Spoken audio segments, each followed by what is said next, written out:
भारत ने United nation में एक बार फिर पाकिस्तान को जमकर लताड़ा है। कहा कि पाक अधिकृत कश्मीर में पाकिस्तान का अवैध कब्जा है और इसे इस हिस्से को खाली करना ही होगा। जगह संयुक्त राष्ट्र मुद्दा पीओके, जिसको पाकिस्तान अपना बताते हुए आया है, अवैध कब्जा करते हुए आया है।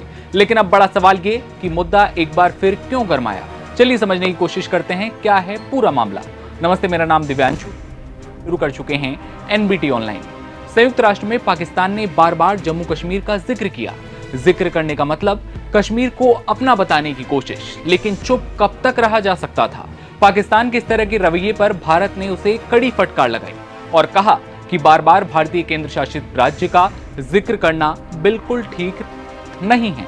भारत ने कहा कि पाकिस्तान को जम्मू कश्मीर के हिस्से से अवैध कब्जा खाली करना होगा। और आपके मन में सवाल होगा कि आखिर ये बहस चल किस मुद्दे पर रही थी। तो आपको बता दें कि बहस चल रही थी शांति स्थापना सुधारों पर, और पाकिस्तान ने संयुक्त राष्ट्र की बहस में बार बार जम्मू कश्मीर का जिक्र किया। इस पर भारत ने कड़ी आपत्ति जताई और पाकिस्तान को जमकर लताड़ भी लगाई। लेकिन जम्मू कश्मीर का जिक्र पाकिस्तान की ओर से किया किसने? बता दें कि पाकिस्तान के प्रधानमंत्री के विशेष सहायक सैयद तारिक फातमी ने सुरक्षा परिषद में जम्मू कश्मीर का नाम लिया था। यूनाइटेड नेशन में भारत के स्थायी प्रतिनिधि हैं राजदूत पी हरीश, जिन्होंने पाकिस्तान के इस तरह के रवैये के लिए उसे जमकर सुनाया।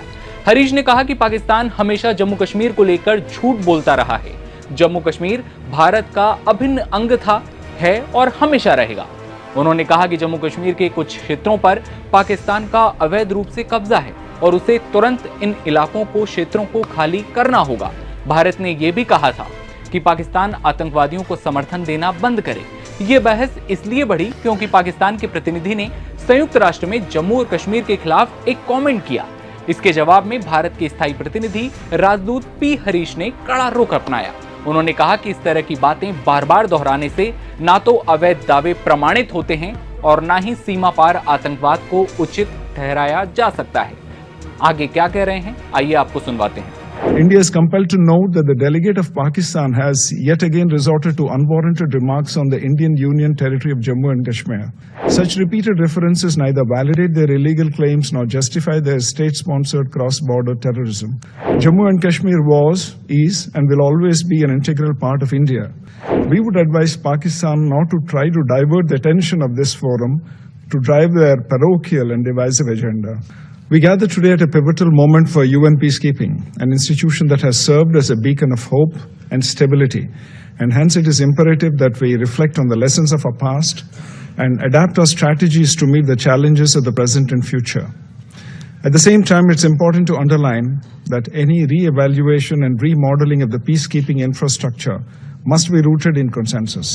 ये कोई पहली बार नहीं है जब पाकिस्तान ने इस तरह के आरोप लगाए हों या जिक्र करके मुद्दे को गरमाया हो। दरअसल पिछले सप्ताह भी पाकिस्तान ने जम्मू कश्मीर में मानवाधिकार उल्लंघन के झूठे आरोप लगाए थे। भारत ने जिनेवा में संयुक्त राष्ट्र मानवाधिकार परिषद की बैठक में उसे इसके लिए कड़ी फटकार भी लगाई थी। भारत ने मानवाधिकार उल्लंघन के उसके आरोपों को खारिज भी किया था। जानकारी के लिए आपको बता दें कि हाल ही में विदेश मंत्री एस जयशंकर का भी बयान सामने आया था। तारीख 5 मार्च की, लोकेशन लंदन स्थित थिंक टैंक चैथम हाउस, जहां विदेश मंत्री एस जयशंकर ने कहा था कि पाकिस्तान के पाक अधिकृत कश्मीर को खाली करने के साथ ही कश्मीर मुद्दे का पूरी तरह से समाधान हो जाएगा। संयुक्त राष्ट्र में भारत के स्थायी प्रतिनिधि राजदूत पी हरीश ने पाकिस्तान को एक सलाह भी दी। इसमें उन्होंने कहा कि हम पाकिस्तान को सलाह देंगे कि वो अपने संकीर्ण और विभाजनकारी एजेंडे को चलाने के लिए इस मंच का ध्यान भटकाने की कोशिश बिल्कुल ना करें। इस बीच ये भी आपको बता दें कि हाल ही में संयुक्त राष्ट्र सुरक्षा परिषद में राजदूत पी हरीश ने इस बात पर जोर दिया था कि भारत और अफगानिस्तान के बीच रिश्ता सदियों पुराना रहा है, और उन्होंने कहा था कि भारत और अफगानिस्तान के लोगों के बीच एक खास रिश्ता है जो हमारे वर्तमान जुड़ाव का आधार रहा है। हरीश ने कहा था कि भारत अफगानिस्तान में स्थिरता और शांति बनाए रखने के लिए क्षेत्रीय और अंतर्राष्ट्रीय प्रयासों में सक्रिय रूप से शामिल रहा है।